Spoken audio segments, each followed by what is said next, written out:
because I don't have that much time. But I just want to say a few things. Even though my project, or at least our project, is not directly related to, I guess, the union itself, it is in a way a tool in the policy decision-making process where research is one of the evidences to appeal a decision which we are facing right now. So in some sense, I want to present to you our project and I guess a little bit of what I expect from you guys in some sense. So just to start off, this is my team. We're 5 students together. We have 2 community partners. One is Jeff Bickerton, a research director at Canadian University Union Service, as well as John, which is a old professor from Western, who actually brought up the issue to us because he was worried that his wife would fall since she has to go get mail now outside of her own home. Okay? We're also under the direction of Alexander Zetrovich. This is our professor. Our project actually came out of a course, a community service learning course that we've done. But currently, since the course is over, we still, as students and as a team, we feel like it's a really good project and we're moving forward with it. Okay? This was the agenda of my PowerPoint. There's a lot of background. I think most of you are aware of the situation. This is the question we started with what is the implication for the older population. Okay. What we did up to date at this point is we have a full version of our grant. Because we are a research project, we need funding to move forward to conduct research. Okay. We're in the grant application process at the moment, and we're looking for people who want to support us, and we're looking for people who want to help us in gathering evidence for our research. Okay. If you talk about the issue, we know that it's an indoor delivery. It affects almost 5 million people in Canada. This is actually a map of this year. This is the 11 communities that are affected. We actually decided to focus on Oakville. I'll get to that later as one of the, because Oakville is one of the first communities to be converted, and that is somewhere we want to start off. We know that London is next year on the list, and that is a very good step for us because it is close to us as students. We are able to monitor and record evidence in the city. It is the background to it where they're changing because they want to, mail's going down, right? There's statistics that 17% of letter mail, there's a decrease in 17% of letter mail since 2008 to 2012. You can see that there's a huge difference between the costs. This is all through the research we've done when we drafted our application, as well as what is included when we do it. Obviously, what we're more concerned about is that issue of elderly. There's a lot of issues that we could have done in terms of when we were studying this project, but we decided really to look at falls because that is something that costs the system a lot. And it is something that the Canada Post did not at all address when they made this decision. So in our focus, as we look at research on falls. 20 to 30% of people fall, seniors fall every year. 16% of the reason is because of snow and ice. As we've seen in the news a lot, this is a huge issue and a lot of people are actually worried about it. If you look at past literature on this subject, there was a really good one done in UK on UK postal workers, where slips, trips, and falls were actually the main cause of missed labor as well as, I guess, disability insurance, right? If you translate that into old people, it's really you're having professionals going out in the field and falling. What happens when you put an elderly person who's frail and not trained outside? That's really what we're aiming towards, right? In terms of healthcare costs, this is just some numbers. In the great UK study, $42 million was in fall damage to postal workers. But in Canada right now, $2 billion in healthcare go to falls, okay, for seniors. In the end, this is pretty much our research question that we are working on is how will the conversion of community mailboxes influence the fall rate among seniors, and what the cost on healthcare is. So in terms of how we're going to do this is, since we're only beginning, we can only mostly focus on quantitative data, which comes through surveys and hospital collection data. In terms of the surveys, we plan to do two of them. For the first one we would send is to people who are not converted yet. This would allow us to gather baseline data in terms of how people feel about community mailboxes. Because when you compare it to an after survey, quality of life is one of the things that is the hardest to really quantify, but it is one of the most important things when we consider our health nowadays. It's not the importance between really, are you living or you're not living? It's really, how well are you living? Because sometimes it's just maybe not worth it in that sense. So this is a quick example of our survey that we've conducted. There's really demographics, the mailbox section, as well as really we're focusing on the falls. In terms of the hospital, this is another point that I would like to have done on our project, is really work with hospitals. Hospitals is one of the places where the most cost is incurred. Currently, hospitals don't actually register or record if you've fallen because of ice and snow when you're going to your mailbox.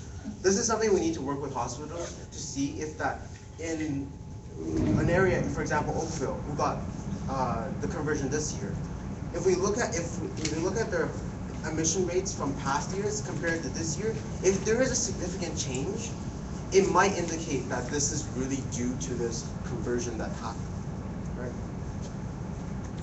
So in some sense, this is what we decided in our project who would reach out to really get funding and get partnership in collecting evidence. But in terms of, I guess, really what I get to today is what I'm asking of all of you, is really, you have to understand that this is a community thing. In terms, a lot of seniors are isolated and there are not many ways that we can effectively reach them. For the moment, we hope to have funding as soon as possible and begin piloting surveys as well as data collection procedures in the summer, so that in the winter, when the conversion actually comes, we are ready to have to collect that. And in some sense, what I ask you is you take down my information, and when we are ready, we would like to really get actual qualitative data, which is interviews and real stories with people in terms of what their experience with falling on ice and how it has impacted their life. It is truly shown that research cannot be done only based on numbers. Qualitative data is in terms of complementing as well as working together with numbers to show that we have a good case. In that sense, that was very fast. Does anyone have any questions? Fabulous, thank you. Not even 8 minutes. Are you working with anybody from the community care Can you access speak up, centers? please? Are you working with anybody from the community care access centers for the home care programs? Because what we could do is follow them once they leave the hospital, which they get kicked out really quick. How fast do they decline in home, and what are the additional services that have to be now because of that? And some of them don't even get reported to the hospital. They may slip and fall and complain to their home care nurse when they come in. So I think it would be beneficial to connect with them as well. So right now, I guess in terms of connecting people, we're really early in our project. That's one of the things. I really wanted to come because I wanted to get the word and awareness for everyone that there is a project, especially that's based in London, that's working on this. We have, I guess, our goal right now is to get funding, because before anything, we need something to work with because we are still students. And if you do have, obviously, also this is a brief from our project. If you do have contacts, if you do have anything you would like to contribute to us, we are more than grateful to accept and appreciate very much. Yes, questions? You said that you don't have contact with the elderly. There's a lot of people that are isolated, but there are a lot of senior organizations, and that's where you need to get into their network, because you'll get your resources if you go into their network. Yes. I guess one thing we've had issues with is we haven't got many responses from a lot of organizations in some way or another. That's why I really like to go out in the community and through some way connect with people who do have a closer relationship with those places together. Yes. First of all, I really thank you for taking time before your exam to come here and talk to us and share what you're doing. It's very exciting and encouraging for us in London. And I want you to be my Facebook friend. I think that that's going to be a really good way for us to connect each other. Londoners for Door to Door has a Facebook page, and I believe we also have a website now, correct? Blog, yeah. ish, but we'll let you know. But that's a really good way for us to stay in touch with each other, because some of us have been going door to door and collecting those stories, the very stories that you're wanting to gather, and we'll be happy to forward those to you. Okay? Thank you very much. So I'll find you. Can I find you on Facebook, Robert Chen? No, that's not even close to what my name is on. Yeah, neither is mine. Well, can you write it Yes, down yes. later? Thank Yes. you. I'll answer your question. Yeah, I just wondered if you had looked into the fact that although Canada Post promised to clear the sites where these mailboxes are, it's not being done. It's a joke. They contracted it out, and the contractor subcontracted, who subcontracted, and my friend who lives across from her mailbox thought they were being robbed.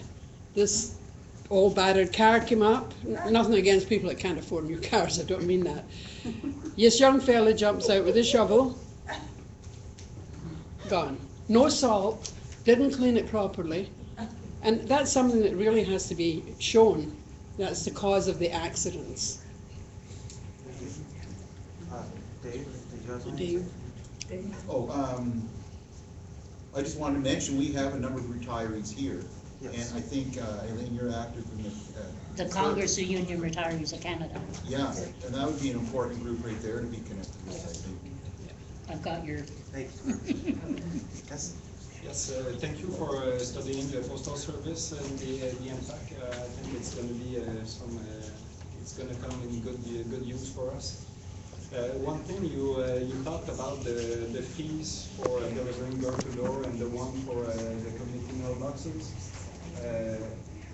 I'm pretty sure you know that already, but we don't have the whole portrait of the fees that the Canada Post won't tell us. So by starting with those numbers, I think it's a false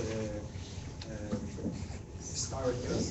They don't speak about how much will cost the adaptation plan that they have, because it's pricey.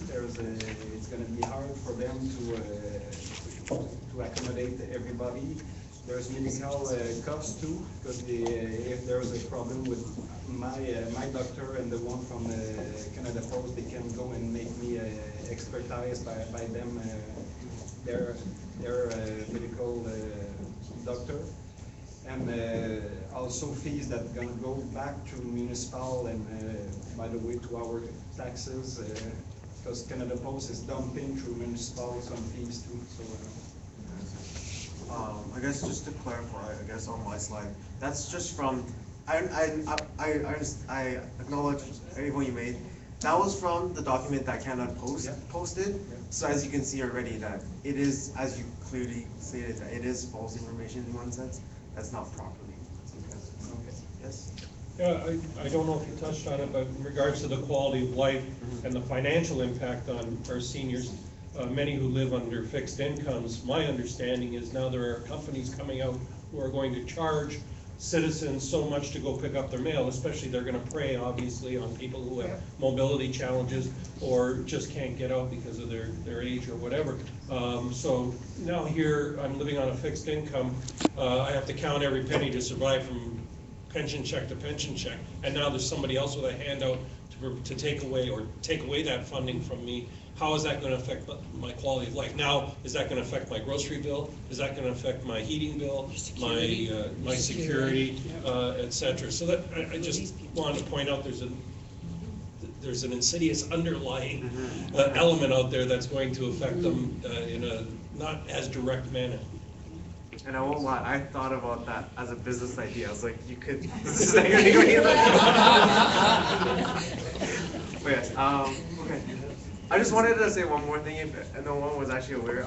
Canada is actually the first country in the world to eliminate door-to-door delivery, and it is. Yeah. In the G8, yeah.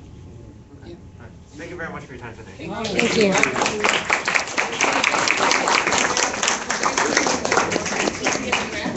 And it's lunchtime at the back of the room, everybody, and then we'll come back for more information later on. Thank you.